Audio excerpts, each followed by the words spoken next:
या काशी पीठात मठामध्ये आज मला सुधाकर दादा आणि वैशालीजी वहिनी यांचा सहस्त्र चंद्रोदय हा जो कार्यक्रम आहे आता तो खरं म्हणजे काशीला 15/2/26 ला म्हणजे शिवरात्रीच्या मध्यरात्री दोन्ही जगद्गुरु काशींचे श्री श्री श्री 1008 काशी चंद्रशेखर आणि तसेच 1008 मल्लिकार्जुन शिवाचार्य महाराज यांच्या सान्निध्यामध्ये रात्री झाला.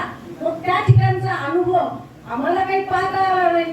म्हणजे आमचं जी इच्छा होती की ती या ठिकाणी आज आम्हाला त्यांच्या कुटुंबियासहित आणि सर्व समस्त म्हणजे त्यांनी आतापर्यंत जे जे काही आयुष्यामध्ये मिळवलंय त्याची ही पावती आहे आणि हा आनंद आहे. तर तुम्हाला सांगायचं म्हणजे मी कोण आधी माझी परिचय करून देते. मी सरला विद्याधर हिरेमठ आणि माहेरचं आडनाव आहे स्वामी. तर माझे बंधू माझे आमदार गंगाधर स्वामी हे या ठिकाणी काशी विद्यापीठाच्या हॉस्टेलमध्ये हे आणि सुधाकर दादा एकत्र राहत होते, शिकत होते. त्यावेळी मी 5वी मध्ये होते. आमचं मूळ गाव आहे परळी वैजनाथ. मग त्या ठिकाणी माझ्या मोठ्या भावाने म्हणजेच गंगाधर स्वामी आणि छोटा भाऊ दीपक तो एकदम 4थीला होता. या ठिकाणी हॉस्टेलमध्येच राहायला होते. तर मला तो प्रसंग आठवतो आणि त्यावेळेसची दादाची म्हणजे मी त्याला एक भाऊच मानलं होतं आणि मी त्यांच्या गावी आणि मंगळवेढ्याला सुद्धा जाऊन आलेले आहे आणि जवळजवळ 50-60 वर्षाचा काळ गेला आणि आता मी मागच्या रविवारी म्हणजे यांची जी कार्यक्रम वाचलं की त्या सुधाकर हलगणे दादा म्हणून मग मी त्यांना फोन केला आणि त्यांच्या घरी परवा जाऊन भेट दिली आणि योगायोग असा त्यांनी सांगितलं की माझा सहस्त्र चंद्रोदय झालेला आहे. मी म्हणलं बापरे म्हणजे 80 वर्ष कंप्लीट होऊन 81 वर्षात पदार्पण केलं आणि दादा अगदी भरभर वरती गेले, 3 मजले उतरून खाली आले. मला प्रश्न पडला अरे मी त्यांच्यापेक्षा लहान असून मला म्हणजे एवढं झेपत नाहीये चालणं किंवा कधी करणं. तर मी म्हणलं दादा हे तुम्ही कसं काय म्हणजे तुम्ही काय करता, काय खाता किंवा कशा प्रकारचा व्यायाम करता, मला प्रश्नच पडला. मग मी त्यांना विचारलं तर ते म्हणे मी काही व्यायाम नाही, काही खाण्यापिण्याचं बंधन नाही. मग काय करता तुम्ही ना म्हणजे सतत कार्यमग्न असतो आणि ह्या पायऱ्या बघतात नाही चढतो उतरतो, पैसा हे काही कामाचं नाही. आता आपण बघतो सगळं आहे पण आम्ही आमचं लोळून पडलो, इकडं नळ्या तिकडं नळ्या. मग काय 80 वर्ष आपण जगलो तर मनुष्य म्हणजे कसा जगला, किती ऐश्वर्या जमला हे महत्व नाही तर तुम्ही समाजासाठी काय आदर्श दिला. कारण यांनी सहस्त्र चंद्रोदय हा आपल्या हिंदू धर्मामध्ये वैष्णव धर्मामध्ये एक प्रकारचा विधी मानला जातो. कारण 80 म्हणजे या ठिकाणी 1000 वेळा चंद्र पाहिला असतो त्यांनी आयुष्यामध्ये. म्हणजेच काय तर सहस्त्र चंद्रोदय ते 1000 वेळा त्यांनी पौर्णिमा पाहिला असतात. म्हणजे आणि अशा परिस्थितीमध्ये यांची शरीर काठी यांना हे साथ देत असतं. आज आपण किती मुलं हे ते सगळं पाहत असतो. हे नंतर तुमची इच्छा काय तुमचं कशी तब्येत आहे आम्ही आता वय झालं की विचारतो कसे बरेच ना. म्हणजे पहिला शब्द किती तुम्ही श्रीमंत आहे, किती तुमचा पैसा, किती मुलं बाळ, किती बिल्डिंग कमवल्या, किती पद मिळवले हे कुणी विचारत नाही.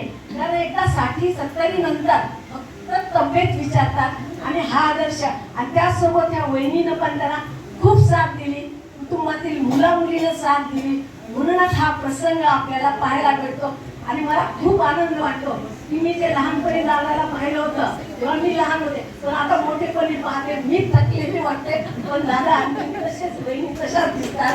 तर हे त्यांच्या म्हणजे कार्याची पावती आहे.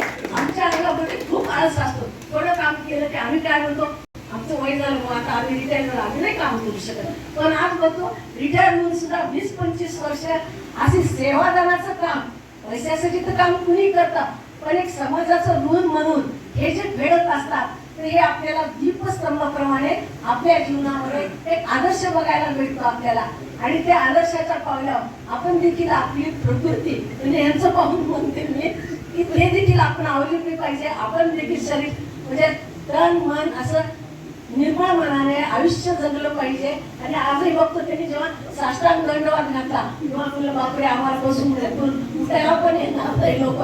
म्हणजे ही जी त्यांच्या अंगातली त्यांनी 80 वर्ष 83 वर्ष खरं म्हणजे आणखी मी 2 83 वर्ष सांगितलं तर अशा प्रकारे आमच्या दादाला वहिनीला आणखीन असंच तब्येतीनं म्हणजे शतायुषी व्हावं, त्यांचा पुढचा कार्यक्रम करावा, आम्ही देखील येऊ, कारण आम्ही देखील तसा प्रयत्न करू असं नावीमधून म्हणणार नाही मी, कारण असेच एखादा किरण प्रत्येकाच्या जीवनात असतो, त्याशिवाय आपण आपली प्रगती करू शकत नाही.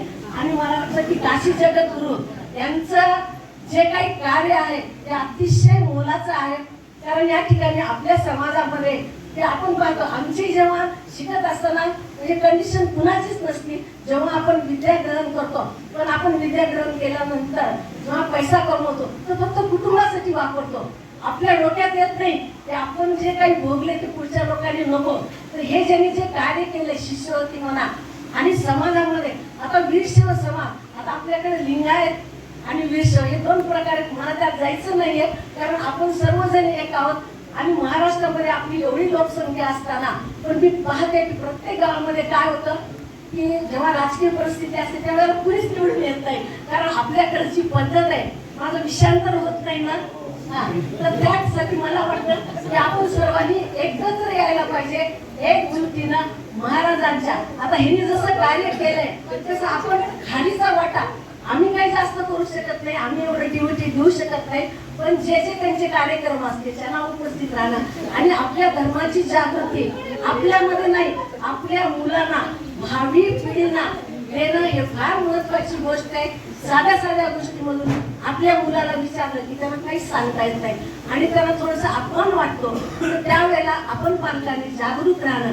आता आमचं तर संपलेलं आहे, पुढच्या भावी पिढीला आपल्या धर्माबद्दल हे जे मठाचं कार्य चालतं ते सर्वांनी अवलंबलं पाहिजे.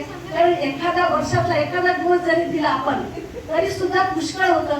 किंवा महाराजाचे जेव्हा कार्यक्रम असतात की ते संतांचं जर आपण जे ऐकत असतो तर त्यासाठी आपण एखादा दिवस एखाद्या ड्युटीचा कमी करून, एखादा आराम कमी करून जर घेतले त्यांचे विचार, तर मला वाटतं आपल्या समाजाची प्रगती व्हायला वेळ लागणार नाही.